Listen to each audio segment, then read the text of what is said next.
창세기 7장 1절부터 12절까지입니다. 좀 길기 때문에 한 절씩 교독하겠습니다. 제가 먼저 여호와께서 노아에게 이르시되 너와 내 온 집은 방주로 들어가라. 이 세대에서 내가 내 앞에 의로움을 내가 보았음이니라.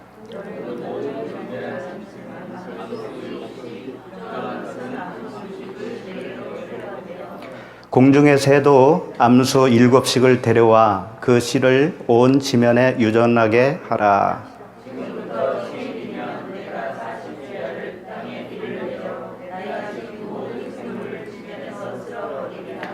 노아가 여호와께서 자기에게 명하신 대로 다 준행하였더라. 노아는 아들들과 아내와 며느리들과 함께 홍수를 피하여 방주에 들어갔고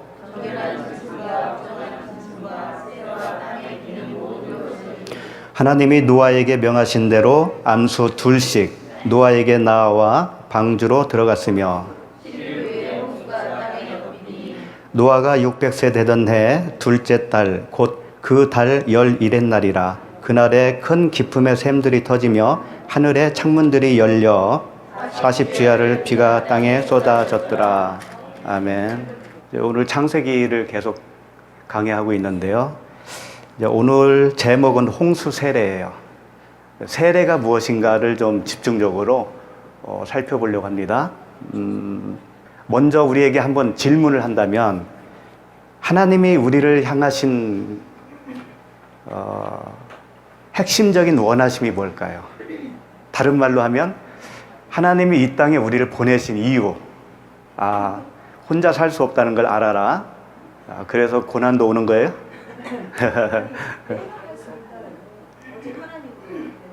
오직 하나님이 하신다라는 것을 보여주기 위해서. 네. 자기 부인, 예. 뭐 아무렇거나 해도 뭐 다 맞아요. 뭐라고 생각하세요? 하나님이 뭘 원하신다고 생각하세요? 예를 들면 뭐 이 땅에서 부자로 살기를 원한다든가 아니면 고난받기를 원한다든가 하나님이 우리에게 원하심이 있을 거 아니에요. 하나님의 자녀 되게 하는 거, 예, 예, 다 맞아요. 이거 좀 이제 성경적인 언어로 좀 이렇게 표현을 한다면 뭐겠어요? 우리가 하나님의 성전 되기를 원하시는 거예요. 너희가 하나님의 성전인 것 꽉 그러잖아요. 그러니까 성전 되는 것이 하나님의 원하심인데 우리는 선뜻 안 나오죠. 잘 안 나오는 이유가 뭔지 알아요? 하나님의 원하심과 내 원함이 좀 다르다는 거예요. 아직도 내 원함은 뭡니까? 이 사업 좀 잘 풀렸으면 그런 거 아닌가요?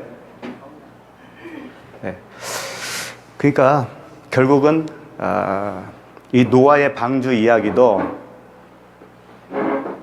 방주가 성전이라고 그랬잖아요. 그렇죠? 노아가 방주로 들어가서 그 성전 안에 들어간 것처럼 우리도 하나님과 하나 되는 것이 하나님의 원하심이잖아요. 그렇죠? 그게 최고의 하나님의 원하심이에요. 그리스도가 뭐가 되는 거예요? 머리가 되죠. 우리의 머리. 그리고 우리는 그의 뭐가 돼요? 몸. 근데 머리와 몸이 따로 노는 건 아니잖아요. 한 몸이잖아요. 그냥 한 몸. 그렇죠? 그러니까 우리가 옛날에는 어떻게 생각했냐면 하나님이 따로 계시고 나는 그 밑에서 무릎을 꿇고 기도로 아뢰는 거예요. 하나님 좀 잘 좀 부탁합니다. 이거잖아요. 그건 그분과 하나가 된 거예요? 안 된 거예요? 그건 안 된 겁니다. 사실은. 그게 좋아 보여도.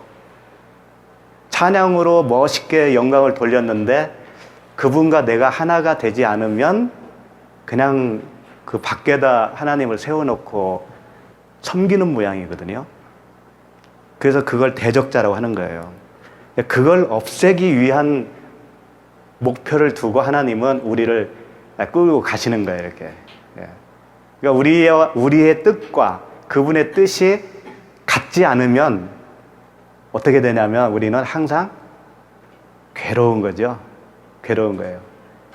그분은 동쪽으로 끌고 가는데 나는 서쪽으로 가려고 하면 얼마나 내가 끌려가는데 힘들겠어요. 그렇죠? 그렇기 때문에 고난도 오고 여러 가지 환경을 통해서 하나님이 자기의 뜻을 관철시키기 위해서 우리를 끌고 가는 거예요. 그래서 아모스 말씀에 이런 말씀이 있더라고요. 두 사람이 뜻이 같지 않은데 어찌 동행하겠으며, 이런 말씀이 있어요. 두 사람이 뜻이 같아야 동행을 할 거 아니에요. 그러니까 하나님과 우리도 그와 같다라는 거죠. 하나님의 뜻이 이건데 우리는 이쪽이라면 어찌 동행할 수 있겠느냐. 그래서 하나님이 우리를 향하신 그 자기의 뜻과 같게 하기 위해서는 어떻게 해야 되겠어요? 어느 한쪽의 뜻은 없어야 되잖아요. 그렇다고 해서 우리가 하나님의 뜻을 접으라고 할 수 있나요? 내가 죽어야 되는 거예요. 그래서 하나님은 우리를 죽이는 거예요. 굉장히 매몰차기도 하죠. 그래서 과거에는 이제 우리가 어떻게 생각을 하냐면, 청소기로 비유한다면 가정에 이제 청소기가 있죠. 충전용과 충전이 안 되고 이 플러그가 있는 것이 있을 거예요. 두 가지가 있어요. 과거에 우리가 보통 모든 사람이 그럽니다. 처음에는 충전기와 같은 청소기를 사용한다고 보면 돼요. 충전기는 뭐예요? 하나님께 어떤 능력을 받아서 내가 스스로 어떤 일을 해 나가는 거잖아요. 그렇죠? 그래서 능력 받아야 되겠다 하면서 어디를 가요? 기도원 가고 산에 가고 그러죠? 그래서 소나무 뿌리 하나씩 뽑고 와야 된다 그러고 다 그랬잖아요. 그건 뭐냐면 충전하는 거라고요. 충전해서 자기 스스로 하는 거예요, 그게. 그런데 하나님은 아닌 거예요. 그게 너희 뜻이라는 거예요, 그렇게 하는 것이. 하나님은 네 안에 있는 충전기를 없애버려야 된다는 거예요. 그래서 하나님과 이 플러그인이 되어서 그분으로 인해서 내가 살아가게 되는 거예요.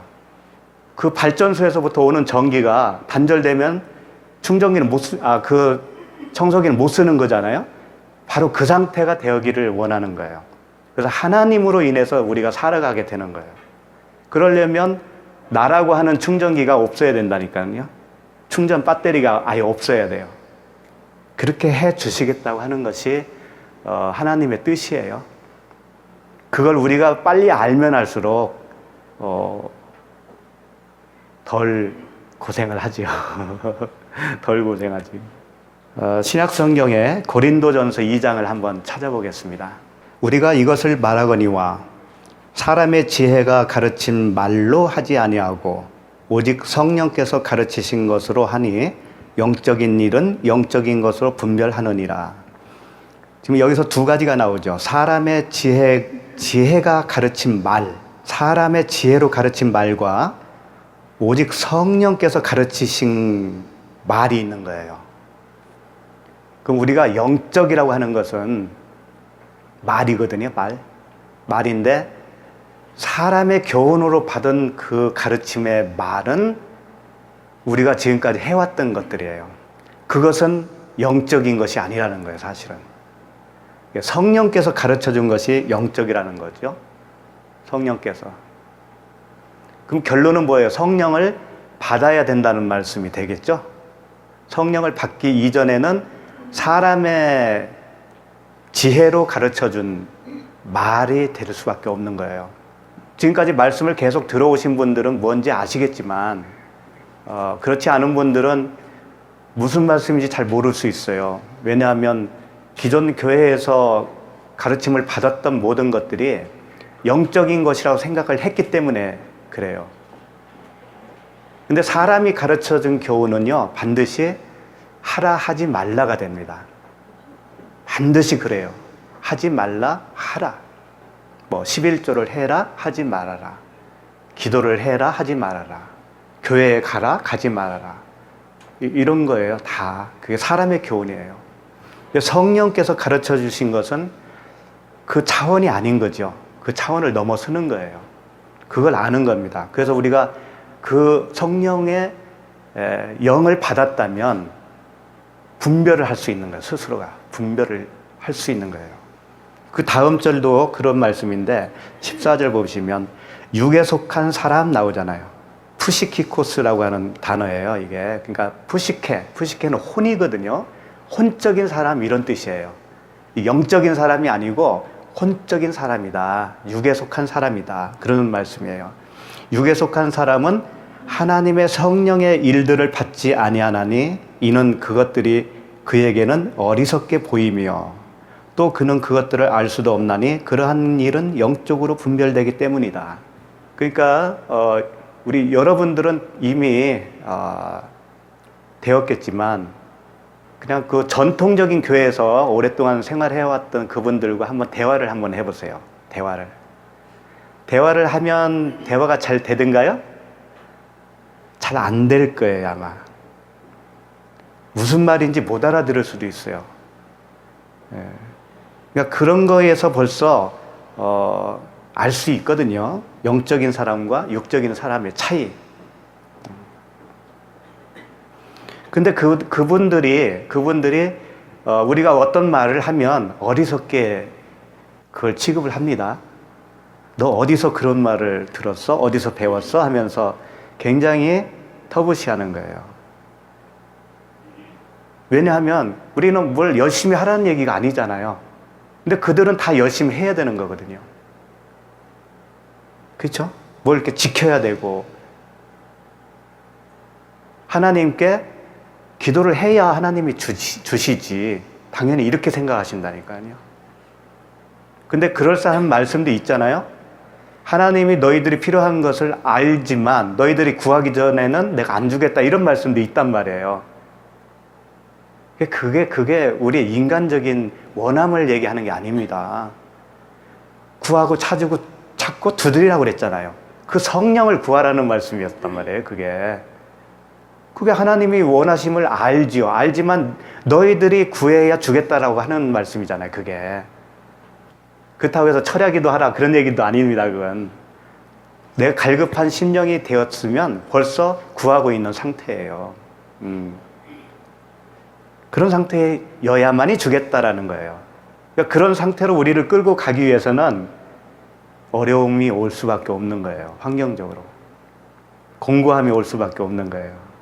그런데 그렇게 해서 그 성령의 말씀, 그 푸뉴마티코스가 되면, 영적인 사람이 되면 어떻게 되냐면 15절 신령한 자는 모든 것을 판단하나 자기는 아무에게도 판단을 받지 아니하느니라. 그러니까 영적인 사람이 아닌 사람이 하는 말을 들으면 무슨 말인지 다 알아요, 몰라요? 우리는 안다고요. 그렇죠? 그게 신령한 사람이라니까. 그게 분별한다는 거예요. 그런데 그들은 우리를 알아요, 몰라요? 내가 하는 말을 모르죠. 그러니까 그분은 누구에게 지금 판단받는 거예요? 나에게 판단받는 거죠. 그죠? 그러니까 우리는 아무에게도 판단을 안 받습니다. 영적인 존재가 되면 판단을 안 받아요. 그분들이 우리를 판단한다고 해도 그건 그분들 차원에서의 판단이지 나는 판단받는 게 아니에요. 그러니까 예수님이 그랬잖아요. 사람의 속을 그분이 알기 때문에 사람에게 증거를 받지 않는다고 하셨다고요. 예수님은. 사람 속을 다 알아요. 많이 알아요. 그러니 사람에게 무슨 증거를 받을 필요가 있어요. 그 하나님께서. 우리도 성령을 받으면 그와 같이 되는 거예요. 그 주님과 같은 그런 상태가 되는 거예요. 그러면 그 사람에게서 굳이 내가 인정을 받을 필요가 없죠. 16절 누가 주의 마음을 알아서 주를 가르치겠느냐 그러나 우리가 그리스도의 마음을 가졌느니라. 정말 하나님의 마음을 알 사람이 있을까요? 인간으로서는 하나님의 마음을 알 수가 없어요. 아무리 성경을 봐도 그렇습니다. 근데 어떻게 되면 그 하나님의 마음을 알 수 있을까요? 하나님의 마음이신 그 성령, 그분이 나에게 오시면 내가 그 마음을 갖는 거잖아요. 그러니까 우리가 그리스도의 마음을 가졌느니라 그랬잖아요. 그리스도의 마음을 가지면 어떻게 되는 거예요? 성령께서는 하나님의 깊으신 것까지도 뭐라고 그랬어요? 통달하신다고 그랬잖아요. 그 상태가 되는 거예요. 그 상태가. 성령을 받으면. 성령을 받고 싶지 않아요? 제가 이렇게 말씀드리면 성령을 받았는데 왜 무시하나 이런 말씀을 하실 텐데, 물론 되어 있는 분도 있고 그렇지 않은 분도 있고 하기 때문에 말씀드리는 거예요.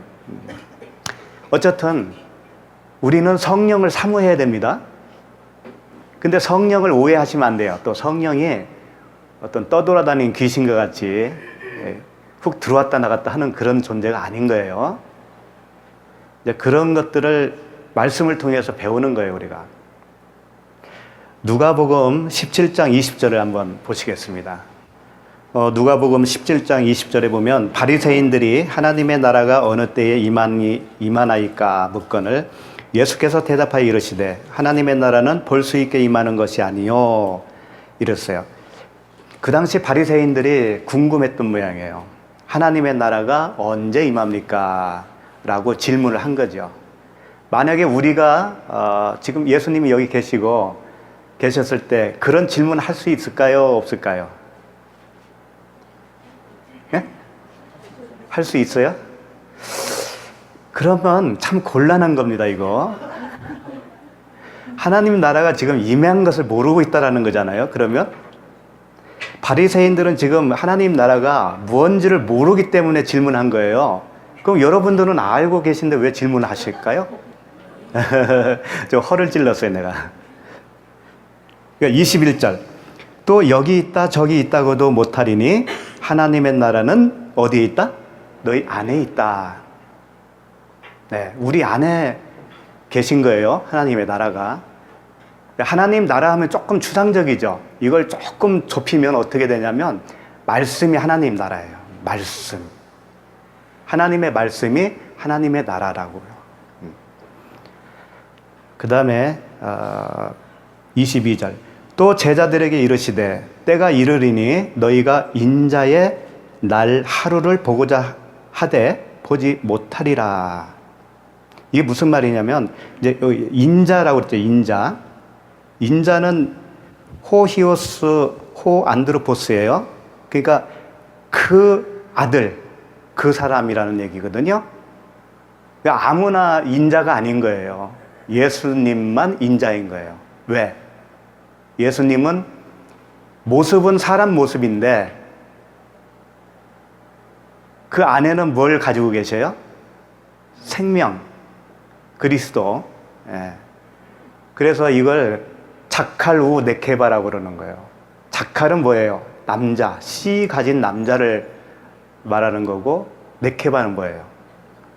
여자, 씨가 없는 여자예요. 그러니까 우리 모두는 남녀 불문하고 다 씨가 없는 여자입니다.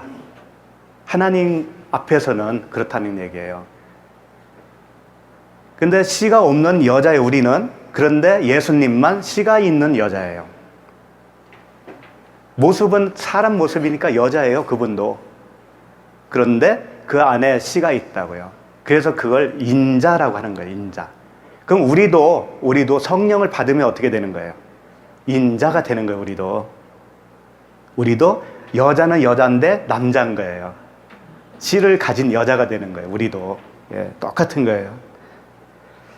그러니까 지금 22절 끝에서 보면 너희가 인자의 날 하루가 뭐냐면 그 예수 그리스도께서 우리 안에 들어오는 날을 얘기하는 거예요. 우리 안에 들어오는 날. 그런데 못 본다는 거예요, 그 날을. 왜 못 볼까요? 하나님의 나라가 뭔지 모르니까. 뭔지 모르고 있는 상태는 볼 수가 없다라는 거지. 그게 뭔지 모르니까. 예. 네. 그러니까 23절에 당연히 이런 말씀 하시는 거예요. 사람이 너희에게 말하되 보라 저기 있다, 보라 여기 있다 하리라. 그러나 너희는 가지도 말고 따르지도 말라. 그러니까 예수 그리스도가 성령으로 우리 각 사람에게 오시는 겁니다. 재림이에요, 그게 재림. 그러니까 가시적인 이스라엘 예루살렘으로 임한다라고 하는 말은 뭐예요? 잘못된 말이죠? 응? 잘못된 말입니다. 백투더 뭐 예루살렘 이런 거 있잖아요. 네. 그런 거 저도 많이 했거든요. 온누리 가면 킵이라는 게 있어요. 킵이. 예. 모르는 거 없어요. 다 해봐서. 그러니까 주님이 오신다고 하는 것을 그냥 눈으로 볼 수 있는 모양으로 오는 줄 안다고요.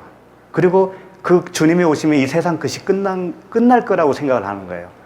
그런 끝남은 없는 겁니다. 새하늘과 새 땅이 사라지고, 처음 땅과 처음 하늘이 사라졌다고 하는 의미는 우리가 보는 이 세상이 사라졌다는 얘기가 아니에요. 뭐예요, 그럼?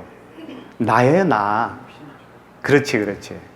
처음 하늘과 처음 땅이에요. 처음 하늘은 뭐냐면 하나님이 하늘이잖아요.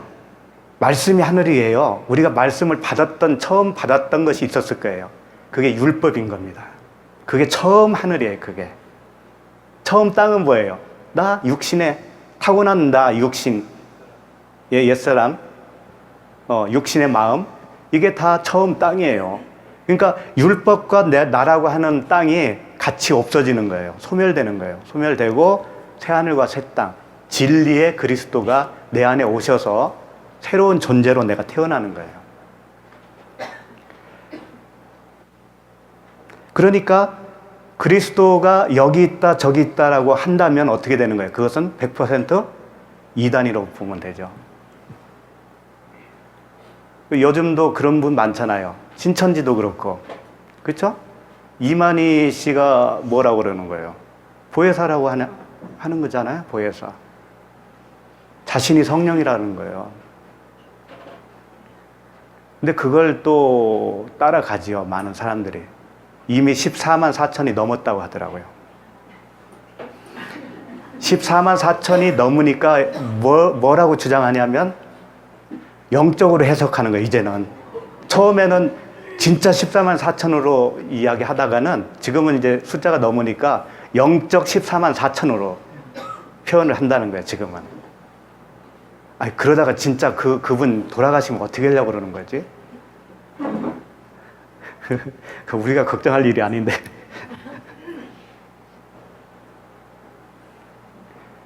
그러니까 이 넘치는 사람들이 있습니다. 너무 넘치는 사람들이 있어요. 가끔. 예를 들면 뭐 12카페니 24카페니 하면서 그 카페로 들어와야 구원받는다. 여기만 그리스도의 머리다 라고 주장하는 그런 분들이 있는 거예요. 세상에 그렇습니까? 정말? 주님이 바보예요? 그리스도가 어디에 임하신다고 하는 거예요, 지금? 우리 각자에게 임하시는데 무슨 카페예요, 카페가. 응? 그 원어 가지고 좀 잘 푼다고 해서 자기만 73억 중에 유일한 사람이라는 거예요. 정말 하나님이 그렇게 하실까요? 2000년 역사 속에서 구원받은 사람이 하나도 없고 자기만 최고일까요, 그게? 진짜일까요? 그렇게 주장하는 것 자체가 벌써 아니라고 하는 것을 증명하는 겁니다. 그런데 현혹되지 마세요. 하나님은 이 성경 역사 내내 자신을 증거할 사람들은 얼마든지 내세웠어요. 앞으로도 계속 그럴 겁니다. 그래서 한두 명만 세워가지고 하는 게 아닌 거예요. 여러분들도 다 구원받았다면 다 말씀 전할 수 있는 분들이에요. 누구에게 가르침을 받을 게 아니잖아요, 이제는. 그런데 현혹되지 말고 또 진리를 찾아서 너무 많이 배우려고도 하지 마세요. 그리스도는 원어 성경을 알아야 그 사람에게 임합니까? 안 그래요.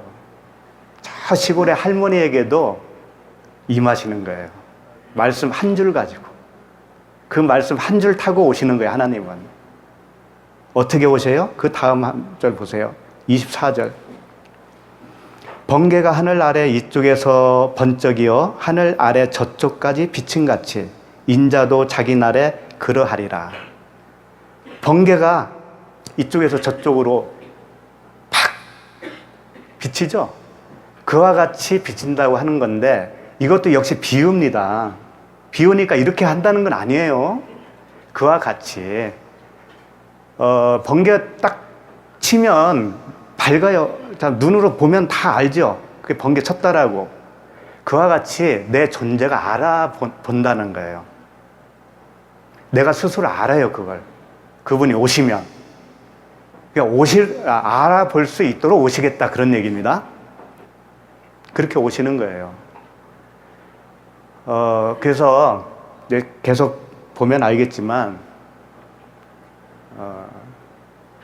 그분이 오시기 전까지는, 그분이 진짜 우리 안에 오시기 전까지는 율법 아래 갇혀 있는 상태예요. 그걸 아셔야 돼요.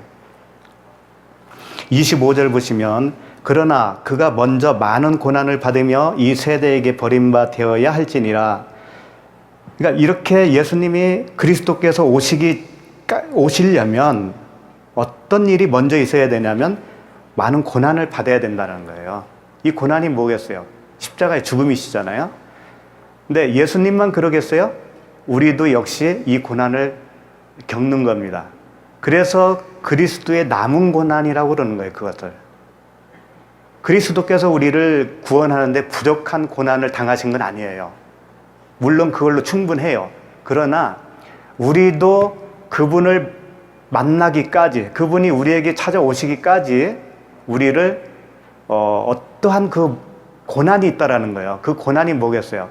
그분을 기다리는 고난이에요. 그분이 오셔야 되겠는데 안 오시잖아요. 애타죠? 그 고난을 말하는 거예요. 그 고난을 사도 바울이 자기 육체에게 채우겠다, 그런 말씀을 하셨잖아요. 마찬가지로 우리도 내 육체에 채우는 거예요, 그 고난을. 그 남은 고난이 있는 겁니다. 마치 6일 동안은 창조를 하시고 7일째 되는 날 안식을 하셨잖아요. 이 7일째 되는 날이 그리스도가 오는 날이에요. 내가 그리스도 안으로 들어가는 날이에요. 그러면 그게 안식이거든요. 그때까지는 6이라고 하는 어떤 기간이 있어요, 기간. 그 기간 동안은 일을 하는 거예요, 일을. 그걸 창세기에서 이미 다 본 적이 있지만, 안식일 날은 뭘 쉬라고 그랬어요? 일을 쉬라고 그랬잖아요, 일을. 그 일이 무슨 일인지 아세요? 장사하다가 쉬어야 된다, 그런 뜻일까요? 문 닫고 예배 드려야 된다, 그런 뜻인가요? 그게? 그런 거 아니고요. 그 일이란 율법을 얘기하는 거예요. 하나님을 내가 손발로 섬기는 그 율법 행함을 얘기하는 거예요. 6일 동안은 그걸 계속 하게 되어 있어요, 우리가. 그런데 안식일 날은 쉬라라고 하는 의미는 정말 안식에 들어가면 그 일을 쉬게 된다, 그런 얘기예요. 다 안식하시기 바랍니다. 네. 26절, 노아의 때에 된 것과 같이 인자의 때에도 그러하리라. 그래서 여기서 이제 노아의 이야기를 하잖아요. 그러니까 노아의 지금 그 사건이 예수 그리스도의 임함과 같은 이야기다라는 말씀이죠. 노아가 뭐라고 그랬어요? 노아의 방주 사건이 세례라고 그랬잖아요. 그렇죠? 홍수가 이제 하늘에서 내려오잖아요. 홍수가. 그 홍수가 뭐라고 그랬어요? 하나님의 말씀이라고 했잖아요. 그 말씀이 임하는 것이 예수 그리스도의 임함과 같은 이야기라는 거예요, 그게. 27절, 노아가 방주에 들어가던 날까지 사람들이 먹고 마시고 장가가 들고 시집가더니 홍수가 나서 그들을 다 멸망시켰으며. 자, 여기서 이제 전에도 한번 말씀드린 적이 있네요. 노아가 방주에 들어가던 날까지 사람들이 먹고 마시고 장가 들고 시집가고, 이게 좋은 거예요, 나쁜 거예요? 인간들이 할 수 있는 거잖아요, 이게. 근데 왜 이걸 하다가 멸망을 했다라는 걸까요, 이게? 당연히 인간 세상에서 이렇게 사는 거 아닙니까, 우리 모두가. 그런데 먹고 마시고는 정말 우리가 먹고 마시는 걸로 끝나면 그게 멸망이다, 그런 얘기예요. 왜 그럴까요? 먹고 마시는 걸 통해서 예수 그리스도를 먹어야 된다라고 하는 사실을 깨닫지 못하면 그건 육적인 몸이라는 거예요. 그냥 살덩어리라는 거예요. 시집가고 장가가는 것도 마찬가지예요.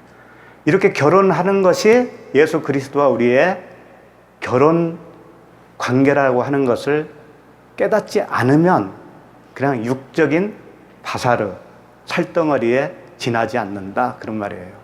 결국은 그런 상태에 있는 사람은 이미 심판을 받은 겁니다. 그 자체로. 그리고 이제 롯 이야기를 또 말씀하시죠. 28절. 또 롯의 때와 같으리니 사람들이 먹고 마시고 사고 팔고 심고 집을 짓더니 그랬어요. 이 롯의 때, 그러니까 소돔성의 이야기잖아요, 이게. 사람들이 먹고 마시고 사고 팔고 심고 집을 졌다라는 거죠. 이게 뭐가 나빠요? 지금 우리들도 다 이거 하고 있잖아요. 사고 팔고 먹고 마시고. 이 먹고 마시고는 예수 그리스도, 떡과 포도주, 영적으로 볼 수 없으면 그냥 육적인 사람인 거예요. 그 다음에 사고 팔고는 뭐겠어요? 사는 건 뭐가 얻는 거잖아요. 그리스도를 얻어야죠. 그리스도를 얻고 그리스도를 전해야죠. 그렇게 표현한 거예요. 또 집을 심고 집을 짓더니, 말씀을 심어야 되지 않겠어요? 그렇죠? 집은 무슨 집을 져야 되는 거예요? 성전을 져야죠. 마음 성전. 그러니까 하나님의 영적인 것을 모형으로 준 것이 이 세상입니다.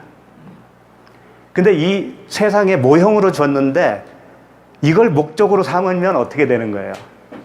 그게 멸망이라는 거예요, 그게. 그럼 그걸 목적으로 삼는 사람은 기도를 할 때 뭘 구하겠어요? 그 모형으로 준 이 세상에서 사는 동안 필요한 것을 구하겠죠. 근데 주님은 뭐라고 했어요? 그게 이방인의 기도야, 그것은. 너희들은 그 나라와 그 의만 구해. 그러면 내가 다 더해 줄 거야. 그건 내가 알아서 줄 거야, 너. 굶기지 않을 거야. 이런 말씀을 하신 거란 말이에요. 그 나라와 그 의가 뭐예요? 역시 나라고 하는 성전, 나라, 하나님의 나라. 예? 그분의 의. 다 그거잖아요, 성전. 그것만 구하라는 거예요. 29절, 롯이 소돔에서 나가던 날에 하늘로부터 불과 유황이 비오듯 하여 그들을 멸망시켰느니라. 자, 소돔 이야기가요, 그냥 우리들 이야기예요. 불과 유황이 비오듯 했다라는 거예요. 홍수가 뭐라고 그랬어요? 홍수가 이제 홍이 맞불이라고 하는 거거든요. 맞불은 이런 말씀이 있어요. 이제 창세기에만 나와요, 맞불이. 그 단어가, 홍수가. 그런데 시편에 딱 한 번 나와요, 시편에 뭐라고 나왔냐면 하나님께서 홍수로 좌정하시고 이런 말씀을 하셨어요. 그러니까 그 홍수가 하나님이라는 거예요. 그 하나님이신 그분이 좌정하셨다라는 거예요. 우리에게 오셨다, 그런 얘기죠. 그런데 어떤 사람에게는 그게 불과 유황이 된다는 거예요. 심판이면서 동시에 구원인 거예요. 어떤 사람에게는 심판이 되고 당연히 불과 유황이 되는 거예요. 어떤 사람에게는 생명수가 되는 거죠. 그 물은. 그러니까 말씀을 어떻게 받느냐, 어떻게 내가 그걸 간직하고 있느냐가 구원이냐 멸망이냐가 결정되는 겁니다. 엄청 무서운 이야기죠, 이게. 30절, 인자가 나타나는 날에도 이러하리라. 홍수 심판과 같이 그리스도께서 우리에게 임하실 때 그런 구원이냐 멸망이냐 이 둘 중에 하나로 갈라지겠다, 그런 얘기입니다. 그러니까 내가 가지고 있는 하나님의 말씀이 어떤 말씀인가 잘 보셔야 되는 거예요. 그걸로 결정이 난다는 거죠. 31절, 그날에 만일 사람이 지붕 위에 있고 그의 세간이 그 집 안에 있으면 그것을 가지러 내려가지 말 것이요. 지붕, 그 당시 지붕은 이렇게 판판한 그런 지붕이라고 그래요. 그래서 거기서 기도도 하고 낮잠도 자고 그런다고 그래요. 베드로가 기도했잖아요. 그 지붕에 올라가서. 네. 그러니까 그렇게 지붕에 올라가 있는 상태에서 주님이 오시면 세간을 가지러 집으로 들어가지 말라는 거예요. 그게 무슨 뜻일까요? 뒤를 돌아보지 말아야죠. 그러니까 그 율법의 행위로 다시 돌아가지 말라 그런 얘기예요.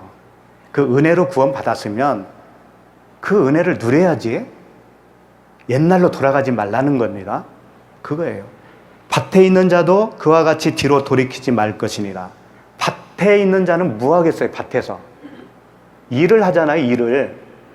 그 일을 하지 말라는 거예요. 이제는 노새 철을 기억하라. 무릇 자기 목숨을 보존하고자 하는 자는 잃을 것이요 잃는 자는 살리리라. 노새처가 옛 것을 못 잊어서 뒤돌아보다가 소금 기둥이 되었죠. 그와 같이 자기 목숨을 보존하고자 하면, 그러니까 옛날로 돌아가면 다시 잃는다는 거예요. 그리고 나의 겉사람을, 그 육적인 나를, 내 목숨을 버리면 산다는 거죠. 그러니까 죽어야 산다 그런 말씀입니다. 34절, 내가 너희에게 이르노니 그 밤에 둘이 한 자리에 누워 있음에, 밤에 한 자리에 누워 있음에 하나는 데려감을 얻고 하나는 버려둠을 당할 것이요. 다 말씀을 나눴던 거예요. 전에 한 사람은 데려감을 당해야 되는 거예요. 우리가 데려감을 당한 자가 되어야 되는 거예요. 버려둠을 당하면 안 되는 거죠. 에녹이 이끌려 간 것처럼. 35절, 두 여자가 함께 맷돌을 갈고 있음에 하나는 데려감을 얻고 하나는 버려둠을 당할 것이니라. 이 맷돌 가는 것도 역시 그 율법을 얘기하는 거예요. 율법의 행위. 그러니까 율법의 행위라고 하니까 조금 추상적일 수도 있지만은 우리가 타고난 이 본성이 다 그겁니다.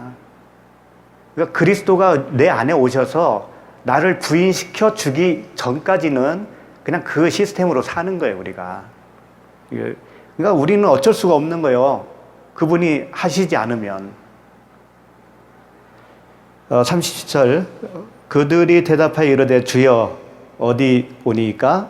이르시되 죽음이 있는 곳에는 독수리가 모이느니라 하시니라. 자, 그들이 뭐라고 대답했냐면 주여 어디 오니까 이렇게 질문을 한 거예요. 좀 이게 지금 맞는 질문 같아요? 어디 오니까, 예수님이 지금 어디 있습니까? 이런 질문 같기도 하고. 그게 아니고 지금까지 예수님이 말씀하신 그 일들이 어디서 일어납니까? 그런 질문이에요. 어디서 일어납니까? 질문이 그런 질문이에요. 그러니까 예수님이 대답을 이제 비유로 설명을 했죠. 죽음이 있는 곳에는 독수리가 모이느니라. 그러니까 그 어디가 따로 있는 게 아니고 죽음이 있는 곳이 그곳이야. 죽음이 있는 것이 뭘까요? 요즘 대형 교회들 많이 보실 거예요. 거기에 들어가서 한번 보세요. 들어보세요. 진리를 발견할 수가 있는가 한번 보시라고요. 네? 독수리는 맹금류예요. 그러니까 나는 새입니다. 새. 하나님이 새라고 했을 때는 우리 같은 그 구원 받았다고 해도 새라고 표현했을 때는 굉장히 높은 위치를 얘기하는 거예요. 그 영적 깊이를 많이 깨달은 자를 얘기하는 거예요. 근데 독수리는 뭐냐면 그렇게 굉장히 높은 경지에 이르렀는데 사람의 교훈인 거예요. 그게 사람의 교훈으로 막강한 실력자가 된 것을 말하는 거예요. 공부 많이 하고 박사하겠다고 뭐 이런 거 있잖아요. 그리스도가 임하지 않았는데 지식을 가지고 있는 분들이 있다고요. 그러니까 길가에 말씀이 떨어졌는데 새가 쪼아먹는다고 그러죠. 그 새를 얘기하는 거예요. 그 죽은 자를 먹고 사는 독수리를 말하는 거예요. 그러니까 뭐 대형교회라 하니까 좀 그러네. 소형교회는 그럼 괜찮은가? 어쨌든 뭐 어차피 말 나왔으니까 거기 많은 모인 사람들이 만약에 시체라면 그걸 먹고 살고 하는 그 독수리가 있을 거 아니에요. 거기 수많은 교역자들 뭐 이렇게 있을 거 아니에요. 그런 얘기예요, 이게. 그때나 지금이나 다 있다라는 거예요, 이게. 앞으로도 계속 있을 거예요. 그래서 착각하지 말라는 거예요, 하나님이. 구원이라고 하는 것이 그렇게 공부 많이 하고 기도 많이 하고 네 노력으로 될 것 같으면 하나님이 무엇 필요하겠냐. 그래서 이제 이런 비유를 주신 거예요. 이제 한번 찾아봅시다. 누가복음 18장이에요. 누가복음 18장 1절부터 한번 보겠습니다.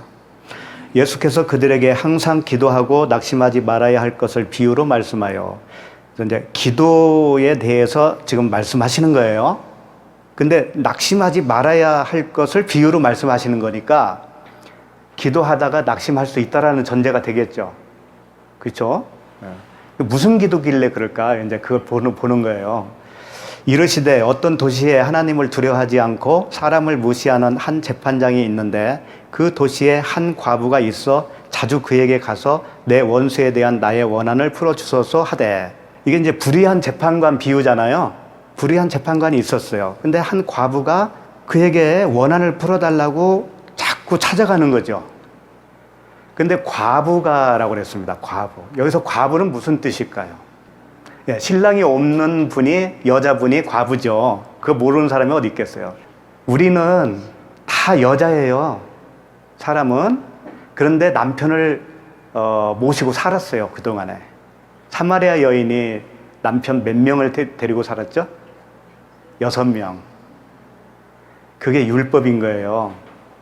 그러니까 율법이라고 하는 남편을 데리고 살았는데 이 사람이 복음을 깨달은 거예요, 이제.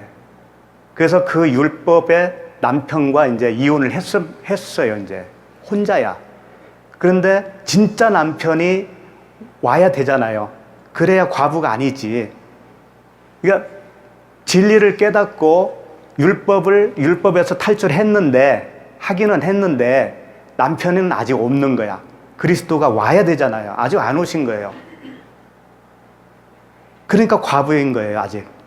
그리스도를 남편으로 아직 맞이하지 못했던 사람이 과부인데 모두가 과부가 아니에요. 그렇다고. 그 사실을 깨달은 자만 과부가 되는 거예요, 그때는. 그러니까 과부가 좋은 거예요? 고아도 마찬가지예요. 그래서 고아와 과부를 돌보라고 하는 것이 실제 고아와 과부를 돌보라는 얘기가 아닌 거예요. 그 진리를 받아먹기 시작한 사람 있죠. 이건 아닌가벼 한 사람들, 깨달은 사람들, 그 사람들이 고아와 과부가 되는 거예요. 그렇기 전에는 아무리 주어도 안 됩니다. 그러니까 개에게 진주를 던져주는 꼴이 되는 거예요. 그러니까 심령이 가난한 자가 과부요, 고아가 되는 거예요. 그 과부가 그 재판장에 가서 원한을 풀어달라고 하는 거예요. 원한. 이 원한은 원수는 뭐냐면요, 참소하는 자를 원수라고 한 거예요. 참소자. 재판석에서 이제, 원고가 되겠죠? 원고가 참소하는 거예요. 그게 이제 원수인데, 그 원수의 원한을 갚아주세요 라고 하는 그 뜻은 뭐냐면, 나 자신이 원수예요. 나 자신이 원수고, 그 율법의 말씀이 원수예요. 거기서 나를 자유케 해주세요 라고 하는 탄원인 거예요, 이게. 근데 예수님이 이제 그랬잖아요. 6절, 주께서 또 이르시되 불의한 재판장이 말한 것을 들으라. 하물며 하나님께서 그 밤낮 부르짖는 택하신 자들의 원한을 풀어주지 아니하시겠느냐? 그들에게 오래 참으시겠느냐? 그랬죠? 내가 너희에게 이르노니 속히 그 원한을 풀어주리라. 그러나 인자가 올 때에 세상에서 믿음을 보겠느냐 하시니라. 잘 끝에 말씀이 참 뼈가 있는 말씀이에요. 왜 그러냐면 이게 처음에 이 비유를 말씀하실 때는 기도에 대해서 말씀하셨어요. 이렇게 기도해야 된다라는 거였거든요. 근데 나중에 보니까 이 믿음과 결부를 시키는 거예요. 그러니까 믿음과 기도는 항상 같이 가는 거예요. 그 사람의 기도가 어떤 기도인가를 보면 그 사람의 믿음을 알 수가 있어요. 어떤 믿음을 가지고 있는가. 근데 이 예화를 통해서 주님이 우리에게 말씀하시고자 하는 것은 내가 원하는 믿음은 바로 이것이란다라고 하는 것을 가르쳐 주는 거예요. 다른 믿음은 믿음으로 보지 않겠다라는 거예요. 믿습니다. 내가 그 믿음으로 다 할 수 있어요. 이런 거 하잖아요. 그런 믿음을 얘기하는 게 아니라는 거죠. 오직 하나, 그 신랑 되신 예수 그리스도가 오셔서 이 원한을 갚아주세요. 라고 하는 그 믿음과 거기서 나온 기도를 얘기하는 거란 말이죠. 그것만 그분이 인정을 하시겠다라는 겁니다. 그런데 세상에서 그 믿음을 보겠느냐 그랬잖아요. 거의 볼 수가 없다 그런 얘기예요. 그것만 원하는 자를 내가 도무지 못 찾을 수가 없어 이런 뜻이에요. 그러니까 저와 여러분들이 이 믿음을 가졌다면 주님은 횡재하신 거지. 그러니까 따지고 보면 교회 다니는 이유가 뭐예요 도대체가. 교회 다니는 이유가 영적인 것은 영적으로 분별함이라고 그랬잖아요. 그러니까 영적인 거 아닌 것은 하나님은 상대를 안 하는 거예요. 그냥 시체예요. 그냥 없어지는 거, 그건 멸망이라고요. 여기서 잘 먹고 잘 사는 거 그거 좀 못해도 상관없어요. 세 끼 먹을 거 없으면 두 끼만 먹지 뭐. 자꾸 배도 나오는데. 그래서 어느 분이 그 전화가 왔었어요. 주중에 왔는데 이제 저에 대해서 좀 궁금했던 것 같아요. 저에 대해서. 그래서 아니 저에 대해서 궁금할 거 있습니까? 지금 현재가 중요한 거지. 사람 알아봐야 거기에 나올 거 있나요? 그랬더니 아니 다른 분들은 설교 중에 자기에 대해서도 얘기 많이 나오고 그러는데 그런 얘기 하나도 안 하길래 좀 궁금하더라는 거예요. 그래서 저도 한번 가만히 이제 돌이켜 봤어요. 그 전화 끊고 나서. 그랬더니 성경의 인물들도 자기를 많이 밝혔더라고요. 베드로도 그렇고 바울도 그렇고. 그래서 궁금하면 좀 알려드려야 되겠구나. 궁금하세요? 안 궁금하죠? 궁금하면 500원 주시고.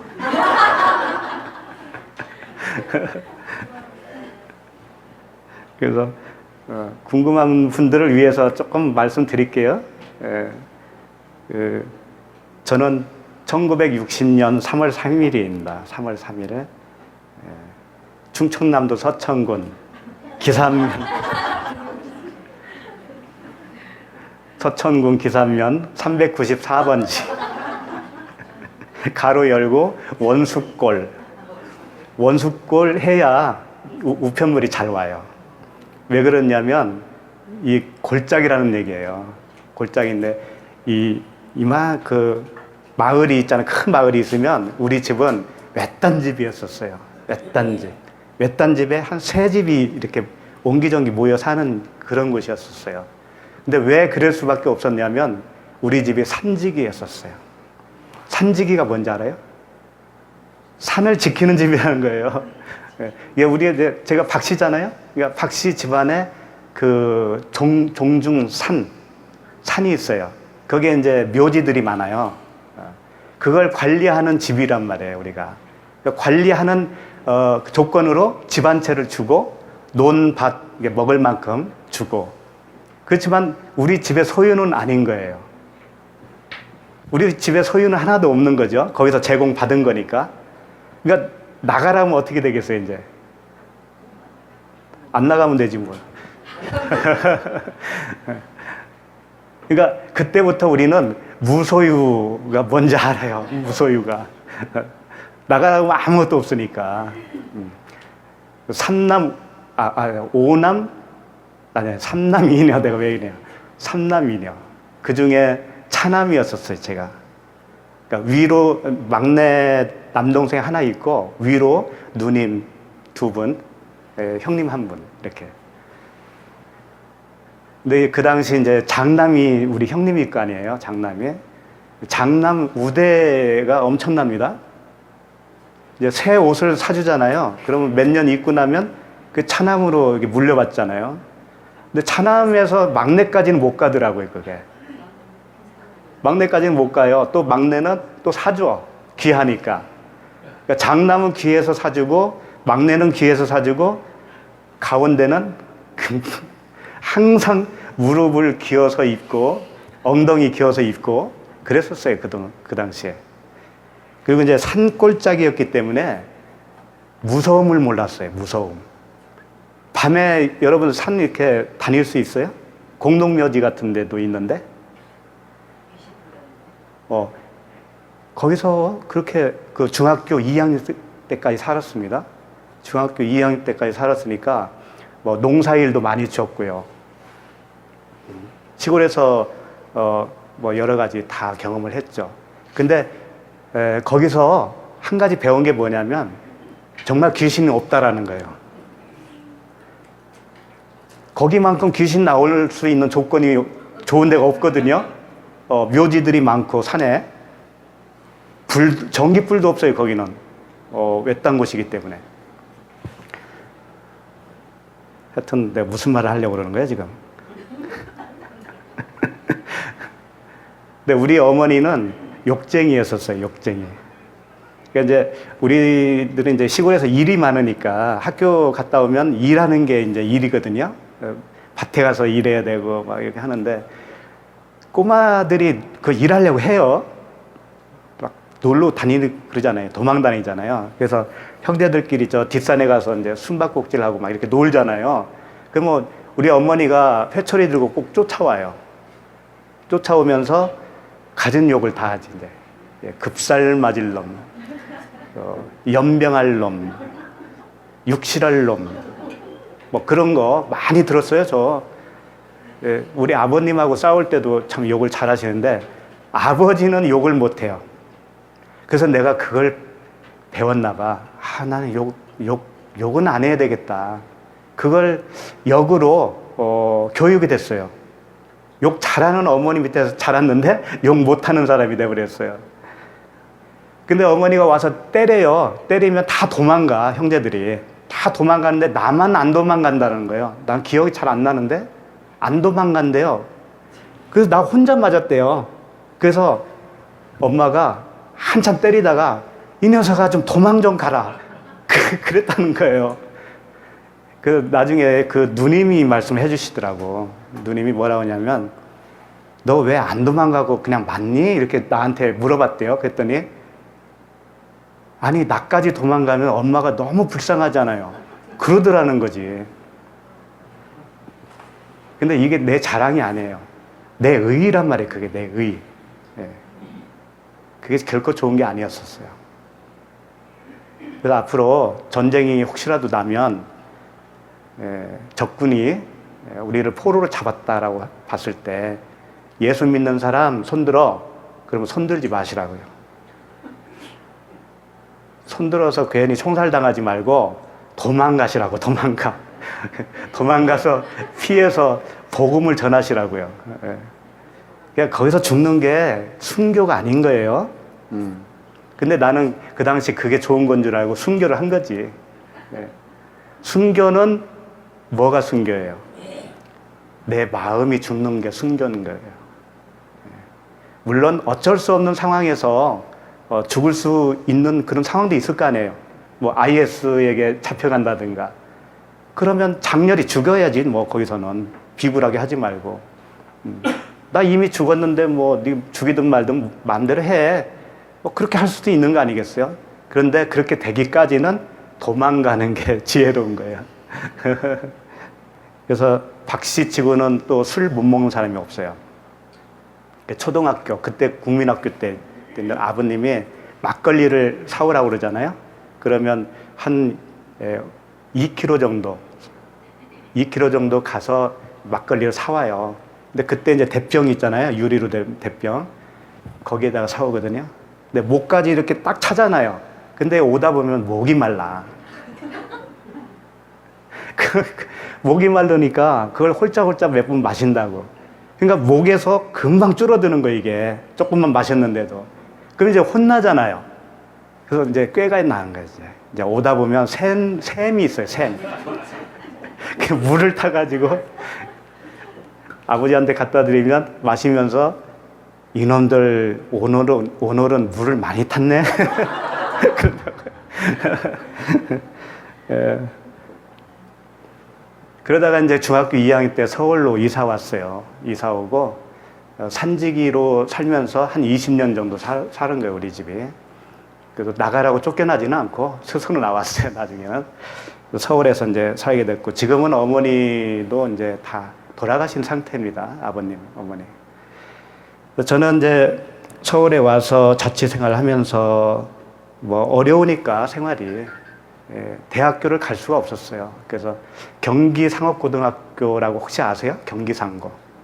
경기상고 우리 연배 정도면 잘 아실 거예요. 그때는 야구도 하고 그랬잖아요. 설림상고, 덕수상고 막 라이벌이었죠. 거기 나왔어요. 53회 졸업생인데, 그래서 이제 그 대학교에 대한 동경은 항상 있었다고요. 그때도. 근데 결국은 이제 나이 먹어서 신학대로 들어가게 됐는데, 제가 어디 소속인지 잘 모르셨을 거예요. 제가 말씀드린 적이 없어서. 대한예수교 장로회 총회신학교예요. 그러니까 줄이면 뭐예요? 총신대죠, 총신대. 총신대도 총신대 나름입니다. 사당동 거기 아닌 거예요. 나이 먹어서 어떻게 거기 갈 수 있나요? 그렇죠? 그 동생뻘 되는 총신대가 있어요. 그 정도로 아시면 되고요. 주경야독을 한 거죠. 그러니까 저는 뭐 박사 학위도 없고 뭐 많이 배운 사람도 아닙니다. 그런 화려한 그 어떤 목회자의 그런 것들을 혜택을 누릴 생각으로 오셨다면 잘못 짚은 거예요, 여러분들. 그러니까 복음으로 함께 가겠다라고 한다면 얼마든지 환영합니다. 저도 그 신학교를 이렇게 보면서 공부하면서 신학교야말로 비진리의 온상지라는 것을 알았어요. 또 이런 말 교수님들이 들으면 굉장히 기분 나쁘시겠지만 어쩔 수 없어요. 그 옛날부터 내려오는 그 교리, 비진리거든요. 물론 맞는 것도 개 중에는 있죠. 그런데 그 틀 속에서 헤어나지를 못해요. 거기서 빠져나가면 바로 이단이 되는 겁니다. 복음은 그런 건데, 복음은 결코 틀에 매이는 게 아니에요. 그걸 아셔야 돼요. 그분들이 그걸 체험을 못해서 그래요. 그래서 하여튼 뭐 결혼 생활도 저기 우리 오세라, 우리 제 아내, 이름 괜찮죠? 세라. 결혼 생활을 86년도에, 그때부터 제가 이제 교회를 다니기 시작한 거예요. 처음에 영락교회 다니기 시작했죠. 그러다가 이제 삼양동이라고, 도봉구 삼양동, 그곳에 있는 교회를 이제 오래 다녔어요. 10몇 년 다니면서 한 3년 정도 다녔을 때 이제 어떤 일이 있었냐면, 내가 동업을 했었어요. 조그마한 이제 유니폼 사업을 했었는데, 동업자가 이제 불교 신자였었어요. 그래서 처음에 이제 개업식 한다고 그러잖아요. 개업식 할 때 저는 이제 교회에서 목사님 모셔다가 예배를 드렸고, 그분은 우리가 가니까 돼지 머리 넣고 고사를 지내더라고요. 그러니까 처음 스타트부터 이게 모양새가 다른 거예요. 근데 지금 와서 생각하니까 다른 것도 아니더라고요. 나는 예수신 놓고 거기다 절한 거고, 그분은 돼지 머리 놓고 알지 못하는 신에게 절한 거더라고요. 다를 게 뭐가 있어요. 그러면서 이제 처음으로 제가 갈급함이 생긴 게 뭐냐면은 그 사업을 하면서 잘 안 되고 하니까 또 동업이니까 이게 헤어져야 되는데 그래서 그것 때문에 이제 오살리 기도원을 간 적이 있었어요. 오살리 기도원에 가서 금식 기도를 했어요. 저는 뭐 밥을 굶으면 좀 못 참기 때문에 3일 금식. 그래서 처음이고 그러니까 3일 금식 딱 하기로 하고 갔어요. 갔는데 그런 거 있잖아요. 다 경험했겠죠. 뭐 옛날 얘기 하라면 책 한 권씩 다 쓰잖아요. 그래서 이제 소위 성령 받은 거 있잖아요. 그걸 제가 이제 체험을 한 거죠, 거기서. 점심 시간 전에 이제 집회가 있었어요. 그 집회를 하고 저녁 시간에 집회를 또 하잖아요. 그 점심 집회 할 때 성령을 받았다라고 이제 지금 말씀을 드릴 수가 있죠. 눈물이 터지는데 그렇게 많이 운 적이 없어요. 그리고 어떤 슬퍼서 우는 것도 아닌데 계속 이게 멈추질 않는 거예요. 그리고 속에서 기쁨이 넘치죠. 그걸 저녁 집회 시작할 때까지 그랬어요. 거기서 나오지도 않고. 난 그런 건 처음 경험하거든요. 그리고 그게 이제 마지막 날 그랬단 말이에요. 그리고 나서 저녁 집회 끝나고 집으로 오는데 막 산들이 노래를 하는 거예요. 산들이 막 새들이 반겨주고 나무들이 막 하나님을 찬양하고 그런 것을 경험을 하게 해주시더라고요. 하여튼 그러면서 그 뒤로 이제 그 독립을 하게 됐어요. 동업자하고 헤어지고 독립하게 됐고 그렇게 했는데 독립을 할 때 이제 한 3개월은 텀이 있었어요. 그래서 회사 그 사무실을 조그만한 사무실을 얻어놓고 거기서 이제 시간을 보내는 거예요. 도시락 싸가지고 가서. 근데 하나님이 성경 말씀을 읽게 하는 기간으로 주신 거더라고요. 나중에 보니까 한 3개월 동안을 계속 이것만 보게 되었고 그렇게 훈련을 시키시더라고요. 어쨌든 그런 그 과정을 지나더니 하나님을 만나면 더 잘 될 줄 알았다고요. 근데 결국은 그 사업도 다 풍지박산 나고 집에 있는 그 전세금 그거 빼서 다 빚잔치 하고 그리고 부천으로 내려왔어요. 부천에 이제 우리 처갓집이 있었거든요. 그래서 지금도 부천에 살게 된 이유예요. 그때 내려와서 처갓집에서 몇 년 살다가 이제 하나님이 또 이렇게 일으켜 주더라고요. 그래서 이제 집도 새로 사고 또 이사도 하고 그래서 그 옆 동네에서 살게 됐죠. 어쨌든 이런 그 과정들에서 하나님이 이제 훈련을 시키는데 그 삼양동이었으니까 서울이었죠. 부천에서 서울을 3년 동안을 왔다 갔다 했어요. 아침에 새벽에 가면 밤 늦게 오는 거예요. 저녁 예배까지 다 끝나고. 그러니까 완전 미친 거예요. 제정신으로 할 수가 없어요, 그건. 그 어린 아이 들쳐 업고 새벽부터. 왜 그랬는지 모르겠어요. 돈 나오는 것도 아닌데. 네? 또 하라면 못하지요. 네. 2번 속지 않지.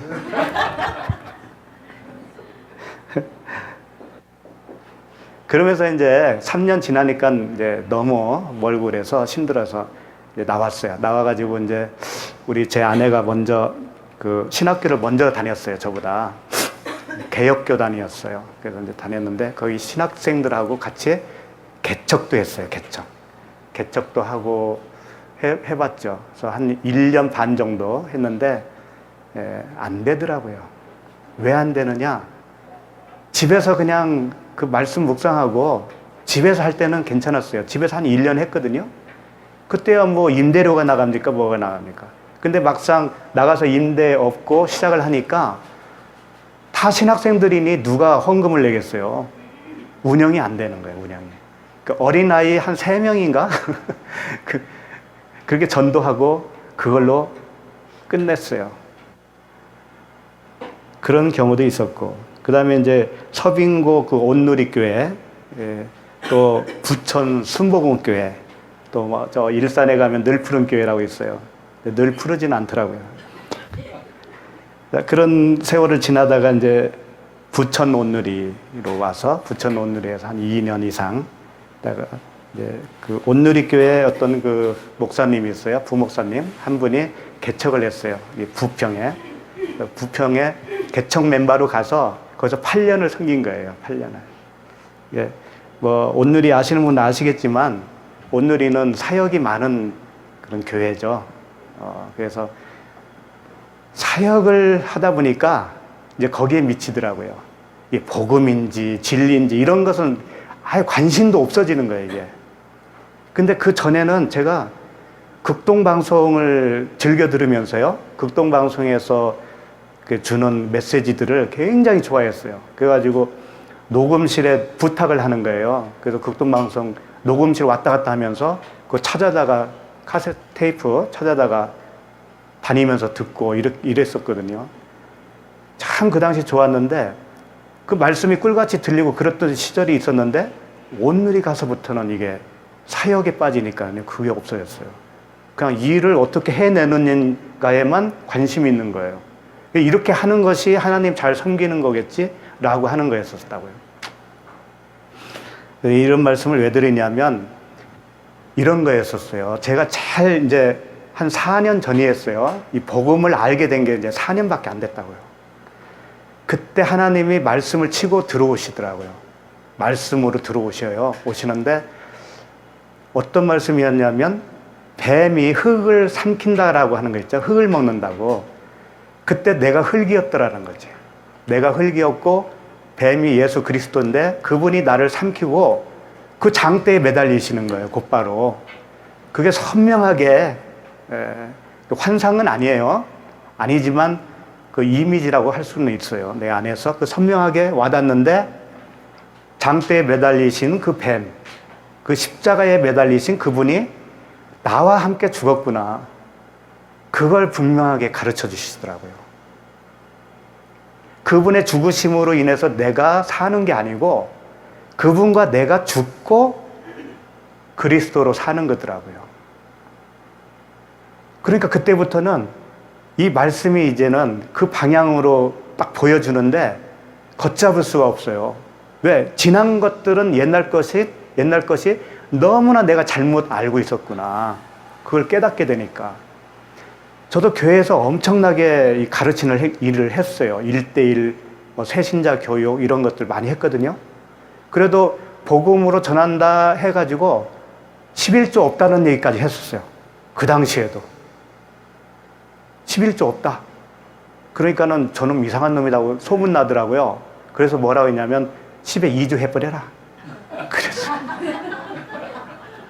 11조 하려면 10에 2조를 해. 그 자신 없으면 하지 마. 이랬어요. 어쨌든 이 그 십자가의 죽음을 경험하게 되니까 그 다음부터는 말씀이 다르게 보이기 시작하는 거예요. 그때부터 제가 새롭게 거듭난 거예요. 그때 비로소.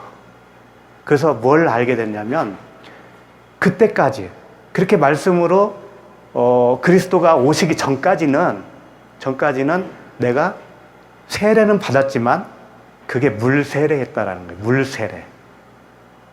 그 오살리 기도원에서 만났다고 그랬잖아요. 하나님을. 그것조차도 내주하신 것이 아니었더라고요. 내주가 아니에요, 그게. 밖에서 가르쳤던 거예요, 밖에서. 그걸 눈치를 못 챘던 거죠. 그래서, 그 세례라고 하는 것이 이런 말씀 있잖아요. 요한의 세례는 뭘 상징을 하죠? 요한의 세례? 그게 내가 지금 방금 말씀드렸듯이 주님을 그 말씀으로 만나기 이전이 요한의 세례예요. 그럼 불세례는 뭐예요? 성령 세례. 그게 말씀으로 오는 세례라고요. 그러니까 그 홍해도 물론 홍해 사건도 세례잖아요. 그 다음에 그게 끝이 아니고 요단강을 건너야 되잖아요. 그렇죠? 요단강 건너는 게 말씀 세례인 거예요. 성령 세례, 불세례 그런 거죠. 그래서 우리는 그걸 잘 모르면 그냥 요한의 세례에서 끝난다니까요. 마태복음을 한번 보도록 할까요? 마태복음 3장. 나는 너희로 회개하게 3장 11절입니다. 나는 너희로 회개하게 하기 위하여 물로 세례를 베풀거니와 내 뒤에 오시는 이는 나보다 능력이 많으시니 나는 그의 신을 들기도 감당하지 못하겠노라. 그는 성령과 불로 너희에게 세례를 베푸실 것이요. 그러니까 분명히 여기서 이제 세례 요한은 자기는 물로 세례를 주지만 내 뒤에 오시는 분은 불과 성령으로 세례를 준다. 그러면 우리가 정말 완벽하게 그 거듭나는 것이 뭘로 돼야 된다는 거예요? 불과 성령으로 세례를 받아야 된다는 거예요. 손에 키를 들고 자기의 타작마당을 정하게 하사 알곡은 모아 곳간에 들이고 쭉정이는 꺼지지 않는 불에 태우시리라. 예수 그리스도가 이렇게 하신다라는 거예요. 최종적으로. 이때 예수께서 갈릴리로부터 요단강에 이르러 요한에게 세례를 받으려 하시니 요한이 말려 이르되 내가 당신에게서 세례를 받아야 할 터인데 당신이 내게로 오시나이까. 예수께서 대답하여 이르시되 이제 허락하라. 우리가 이와 같이 하여 모든 의를 이루는 것이 합당하니라 하시니 이에 요한이 허락하는지라. 예수께서 세례를 받으시고 곧 물에서 올라오실 때 하늘이 열리고 하나님의 성령이 비둘기같이 내려 자기 위에 임하심을 보시더니 하늘로부터 소리가 있어 말씀하시되 이는 내 사랑하는 아들이요 내 기뻐하는 자라 하시니라. 세례 요한의 그 세례와 예수님의 세례가 다른 점이 뭐예요? 여기서 세례 요한은 그냥 물로 세례만 베풀었는데 예수님이 세례 받으실 때는 무엇가 더 있죠? 여기서 성령이 비둘기같이 임하셨다라는 거죠. 그러니까 예수님은 지금 물 세례와 성령 세례를 동시에 받은 거예요. 그걸 말씀하고 있는 거예요. 마태복음 11장 11절에 보면 그냥 제가 읽어드릴게요. 내가 진실로 너희에게 이르노니 여자가 낳은 자 중에 세례 요한보다 큰 이가 일어남이 없도다. 그러나 천국에서는 극히 작은 자라도 그보다 크니라.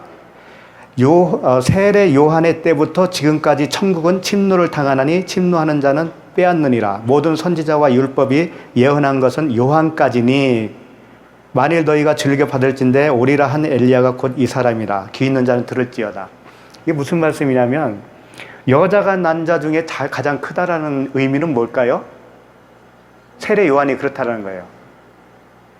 여자가 난 자, 여자는 율법을 얘기하는 거예요. 그러니까 율법 아래에 있는 자로서는 가장 마지막 선지자이기 때문에 그 예수 그리스도를 눈으로 봤던 그분이에요. 그러니까 모세의 역할을 하는 거예요. 예를 들면 모세는 가나안 땅에 들어갔어요? 안 들어갔어요? 안 들어갔죠? 그러면서 누가 들어가요? 여호수아가 예수예요. 그러니까 모세는 여호수아에게 바톤을 이어주는 역할을 하는 거예요. 그러니까 율법은 그 진리로 넘어가기 위한 조성된 필이 있어야 되는 거예요. 그것도. 그러니까 세례 요한도 예수님에게 바톤을 이어주는 거예요. 지금 그 율법을 진리로 넘겨주는 거죠. 예수님은 그걸 받아서 이제는 예수님이 세례를 베풀면 불세례가 돼버리는 거예요. 이제는 성령 세례가 돼버리는 거예요. 근데 12절에 보면 이런 말씀 있죠. 세례 요한의 때부터 지금까지 천국은 침노를 당하나니 침노하는 자는 빼앗느니라. 이게 무슨 말씀이겠어요? 천국은 침노하는 자의 것이라고 그랬잖아요. 이게 좋아 보였죠. 이게 좋아 보이는 게 아닙니다. 세례 요한의 때부터 지금까지니까 예수님이 십자가에 달리시기 전까지잖아요. 전까지는 뭐라는 거예요? 율법 아래에 있는 거죠.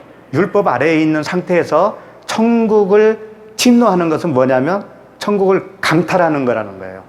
근데 뺏을 수 있다 없다? 못 뺏는 거예요. 그러니까 바리새인들이 자꾸 그들의 행위로서 그 천국을 소유하려고 했죠. 그게 천국을 침노하는 자인데 그 강탈하는 모습이에요. 강도란 말이에요, 그게. 그 양의 우리를 넘어가는 자는 도둑이요, 뭐라고 그랬어요? 강도요, 도둑이요, 뭐 그러잖아요, 예수님이. 그러니까 그리스도와 함께 십자가를 통하지 않고서는 결단코 천국에 들어갈 수 없다. 그런 말씀이에요. 이 사도행전에도 이런 말씀이 있습니다. 19장 1절에 보면 찾으실 분만 찾으시고요. 아볼로가 고린도에 있을 때에 바울이 윗지방으로 다녀 예배소에 와서 어떤 제자들을 만나 이르되 너희가 믿을 때에 성령을 받았느냐?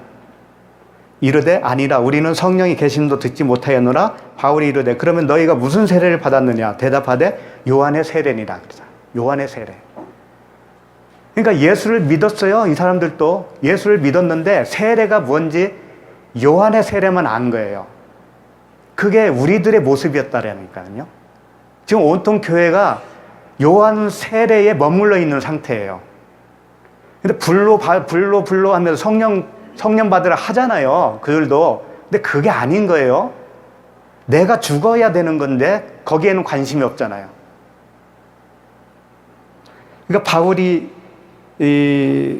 이르되 요한이 회개의 세례를 베풀며 백성에게 말하되 내 뒤에 오시는 이는 이를 믿으라 하였으니, 그러니까 요한의 세례 가지고는 안 된다고 하는 것을 다시 확인시켜주는 말씀이에요. 이게 이는 곧 예수라 하거늘 그들이 듣고 주 예수의 이름으로 세례를 받으니 바울이 그들에게 안수함에 성령이 그들에게 임하심으로 방언도 하고 예언도 하니 모두 12살쯤 된 사람쯤 되니라. 여기서 바울이 안수를 했죠. 안수를 하는 게 뭘까요? 우리가 생각하는 이 안수일까요? 그거라고 생각을 하기 때문에 오늘날 그 안수 기도가 있는 거예요. 그거 아닙니다. 지금 이렇게 설명하는 이게 안수인 거예요. 쉽게 얘기하면.